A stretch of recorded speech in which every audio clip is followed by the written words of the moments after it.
رک جاؤ، ٹھہرو. یہ چلتے چلتے نہ سنو میری بات کو، اس طرح نہیں سننی. رکو، ٹھہرو، اپنے دماغ کو خالی کرو، اللہ کے لیے خالی کر لو.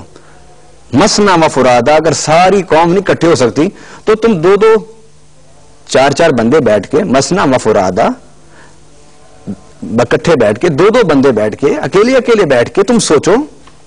لیکن ایک شرط ہے کہ ان تقوموا للہ، کہ لوگوں کی یہ جو پروپاگنڈا ہے، لوگوں کی سوچ ہے، لوگوں کی باتیں ہیں، اس کو ذہن سے نکال دو 1 منٹ کے لیے اور کھڑے ہو جاؤ، رک جاؤ، ٹھہر جاؤ اور غور ذرا ٹھہرو.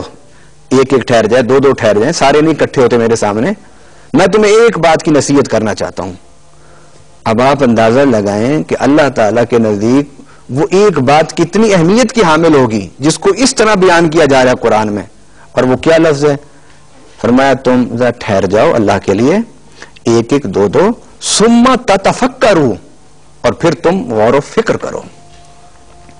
ما بصاحبکم من جنہ، کہ تمہارا جو ساتھی ہے یعنی تمہارے نبی صلی اللہ علیہ وسلم، یہ حضرت محمد رسول اللہ صلی اللہ علیہ وسلم، ان کو کچھ جنون نہیں ہے.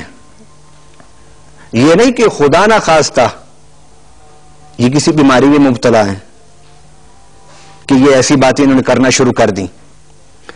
40 سال ایک شخص تمہارے میں زندگی گزار رہا ہے، نہ وہ کسی عہدے کی کوشش میں ہے، نہ کسی بڑے منصب کی لالچ کبھی تم نے اس میں دیکھی، نہ کبھی اس نے کوئی چھوٹا بڑا دعویٰ تمہارے سامنے کیا کہ تم کہو یہ تو پہلے بھی دعوے کرتا رہتا تھا کہ میں یہ ہوں، میں وہ ہوں. یا یہ کہو کہ کبھی میں نے تمہارے سامنے جھوٹ بولا ہو تو آج بھی کہہ دو. میری 40 سالہ تمہارے سامنے زندگی موجود ہے. ثم تتفکروا، ذرا سوچو تو صحیح، غور تو کرو. اب آپ اندازہ لگائیں کہ قرآن پاک میں اللہ تعالیٰ نے جس ایک بات کہ میں ایک بات کہنا چاہتا ہوں، میں ایک بات کی نصیحت کرنا چاہتا ہوں، وہ کہنے کے بعد بات کون سی کی؟ وہ فکر و تدبر کی بات کی ہے. میں یہ نہیں کہتا کہ باقی مذاہب میں فکر و تدبر کی بات نہیں ہوگی، لیکن اتنا ضرور کہتا ہوں اور دلائل کے ساتھ کہتا ہوں، براہین کے ساتھ کہتا ہوں، پوری بصیرت کے ساتھ کہتا ہوں کہ تفکر و تدبر اور غور کرنا، سوچنا، اس کی جتنی ترغیب، جتنی تلقین اسلام نے قرآن اور صاحب قرآن علیہ السلام کے ذریعے سے کی ہے، غالباً اتنی زیادہ تاکید اور بات کسی اور مذہب میں آپ کو نہیں ملے گی. علامہ صاحب بہت شکریہ. ابھی ہمارے پاس کچھ اور سوالات ہیں، ان کے جوابات ہم یقیناً علامہ صاحب سے لیں گے، لیکن ایک چھوٹا سا وقفہ ہے. اس امید کے ساتھ اس وقفے کو ہم کرتے ہیں کہ اس کے بعد بھی آپ کا اور ہمارا ساتھ رہے گا. چھوٹا سا وقفہ، ہم ابھی آتے ہیں واپس.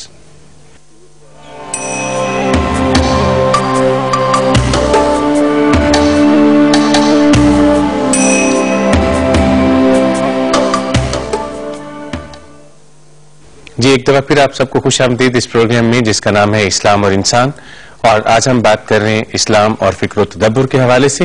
علامہ صاحب، نئی نئی ایجادات، نئی نئی دریافتیں ہمارے اس دور کا بھی حصہ ہیں اور آج سے بہت عرصہ پہلے سے یہ ہوتی چلی آ رہی ہیں اور ہماری زندگیوں کو کچھ سہولتیں بہم پہنچاتی رہی ہیں. اسلام اس حوالے سے کیا ہمیں تلقین کرتا ہے؟ فکر و تدبر ہمیں کیا دیتا ہے؟ نئی ایجادات کے بارے میں، سائنسی ترقی کے حوالے سے اسلام ہمیں کس طرح سے گائیڈ کرتا ہے؟ ایک ہے تفکر و تدبر. تفکر و تدبر کہ آپ جو چیزیں آپ کے سامنے ہیں، جو علم آپ کے پاس موجود ہے، اس سے آپ دوسری چیز حاصل کرنے کی کوشش کریں، اسے کہتے ہیں تفکر و تدبر. مثلا قرآن پاک میں اللہ تعالیٰ نے فرمایا اولم یروا الی الطیر فوقہم صافات ویقبضن ما یمسکہن الا الرحمن. ذرا دیکھو تو صحیح، اولم یروا، کیوں نہیں تم دیکھتے؟ دیکھو تو صحیح، یعنی ایک ترغیب کی جا رہی ہے، توجہ حاصل کرنے کے لیے یہ انداز اللہ اختیار کر رہا ہے. تم نے کبھی اپنے سروں پر اڑتے ہوئے پرندوں کو بھی دیکھا ہے کہ وہ کبھی پر کو کھول دیتے ہیں اور کبھی پروں کو بند کر سمیٹ لیتے ہیں. جب پر کھلے ہوئے ہوتے ہیں تو ہر بندہ کہتا ہے وہ پر پھڑ پھڑا رہے ہیں، اس لیے وہ گر نہیں رہا. اور جب وہ پر بند کر لیتا ہے تو ما یمسکہن الا الرحمن، تو اسے گرنے سے کون سی طاقت بچا رہی ہے؟ اور وہ طاقت اللہ رحمان کی ہے. اب یہ ایک اللہ تعالیٰ نے فضا میں ایک جسم کو اس حالت میں اڑایا کہ اس کو پر دیے اور پھر وہ پر جو ہیں ان کی طاقت پر وہ اڑتا ہے, اور اللہ تعالیٰ فرما رہا ہے کہ اس کو فضا میں قائم اللہ نے رکھا ہوا ہے, یعنی اللہ کے ایک قانون ہے جس نے اس کو فضا میں باقی رکھا ہوا ہے, فضا میں اس کو قائم رکھا ہوا ہے. اب آپ دیکھیے, اب یہ علم آپ کے سامنے ہے, یہ جسم آپ کے سامنے ہے, اسی کو تو دیکھ کر جہاز اڑائے گئے ہیں, اسی کو دیکھ کر بہت ساری ایجادات کی گئی ہیں کہ انسان جو ہے وہ ہوا کو کنٹرول کر سکتا ہے, انسان جو ہے وہ ہوا کی دوش پر سفر کر سکتا ہے, انسان جو ہے وہ اپنی سفر کی رفتار کو تیز کر سکتا ہے. اب جو چیزیں موجود ہیں ان میں غور و فکر کرنا اور کسی نتیجے تک پہنچنا, اسے کہتے ہیں تفکر و تدبر. اور اسلام نے کچھ اور لفظ بھی استعمال کیے ہیں, مثلا تفکر, تدبر, تعقل, تفقہ اور علم. یہ الفاظ قرآن نے استعمال کیے ہیں, 5 لفظ.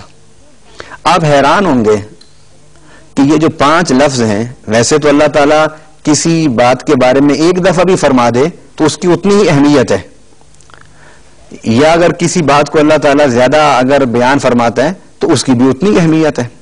لیکن سوچنا یہ ہوتا ہے کہ اللہ تعالیٰ ایک چیز کو بیان کرے ایک دفعہ یا 10 دفعہ بیان کرے, اہمیت اور فرضیت تو ایک جیسی ہے, لیکن رب العالمین کیوں ایسا کر رہا ہے کہ ایک بات کو بار بار کیوں بیان کر رہا ہے؟ تو علماء فرماتے ہیں اس کی وجہ یہ ہے کہ ذہن انسانی کو غفلت سے نکالنے کے لیے, یا ذہن انسان میں اس موضوع کی اہمیت کو ثابت کرنے کے لیے, باقی رکھنے کے لیے, اس کی اہمیت کو اجاگر کرنے کے لیے.